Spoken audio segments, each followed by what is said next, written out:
अस्सलामुअलैकुम। फातिमा फर्टिलाइजर के 2026 की पहली तिमाही के नतायज आ गए हैं और सच पूछें तो आदाद-ओ-शुमार काफ़ी हैरानकुन है। चलें ज़रा गहराई में जाकर देखते हैं कि कंपनी की कारकर्दगी कैसी रही। फातिमा फर्टिलाइज़र, जैसा कि हम सब जानते हैं, पाकिस्तान की फर्टिलाइज़र इंडस्ट्री का एक बहुत बड़ा नाम है। तो उनकी जो ताज़ा तरीन मालियाती रिपोर्ट सामने आई है, वो कंपनी की सेहत के बारे में क्या कहानी सुना रही है। आइए इसको समझते हैं। तो सबसे पहला और सबसे बुनियादी सवाल यही है कि साल 2026 का आगाज़ फातिमा फर्टिलाइजर के लिए आखिर था कैसा? और जवाब काफ़ी चौंका देने वाला है।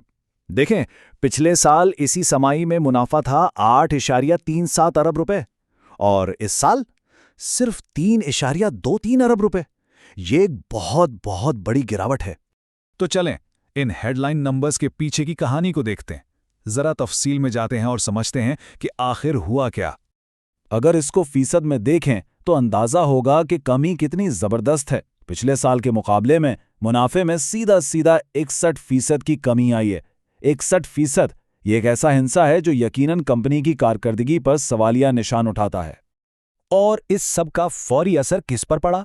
जाहिर है शेयर होल्डर्स पर। कंपनी ने बाकायदा ऐलान किया है कि इस तिमाही के लिए कोई कैश डिविडेंड नहीं दिया जा रहा। लेकिन सवाल तो ये है ना कि आखिर फरोख्त और मुनाफे में इतनी बड़ी कमी आए क्यों? चलें अब इस क्यों का जवाब ढूंढते हैं।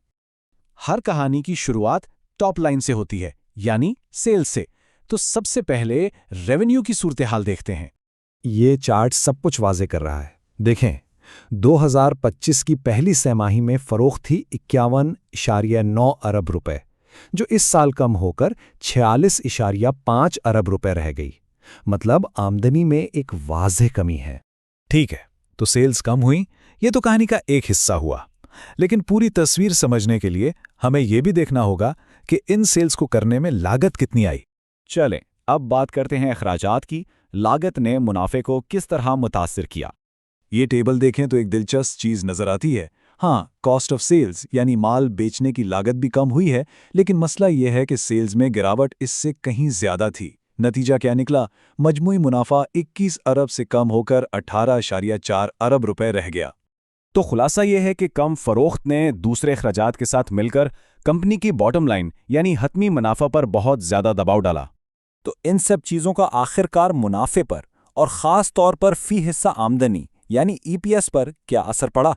और ये है हतमी नतीजा। खालिस मुनाफे में, जैसा हमने शुरू में भी देखा, पिछले साल के मुकाबले में एक बहुत बड़ी कमी है।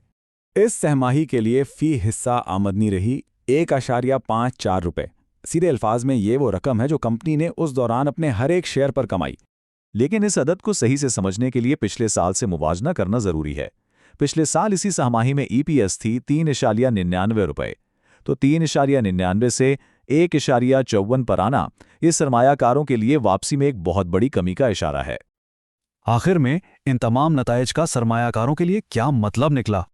देखें, जब मुनाफा इतना कम हो जाए तो बोर्ड ऑफ डायरेक्टर्स को एक अहम फैसला करना पड़ता है।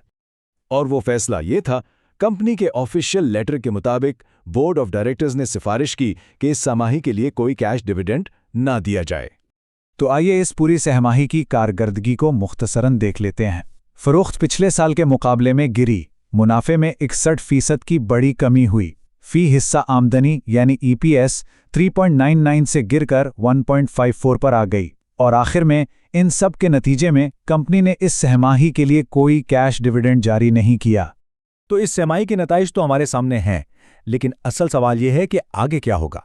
क्या फातिमा फर्टिलाइजर अपनी फरोख्त को दोबारा बढ़ा पाएगी? और क्या खाम माल की कीमतों और मार्केट की तलब अगले तिमाही में भी इसी तरह दबाव डालेंगी? यही वो सवालात हैं जिन पर तमाम सरमायाकारों की नज़रें जमी होंगी।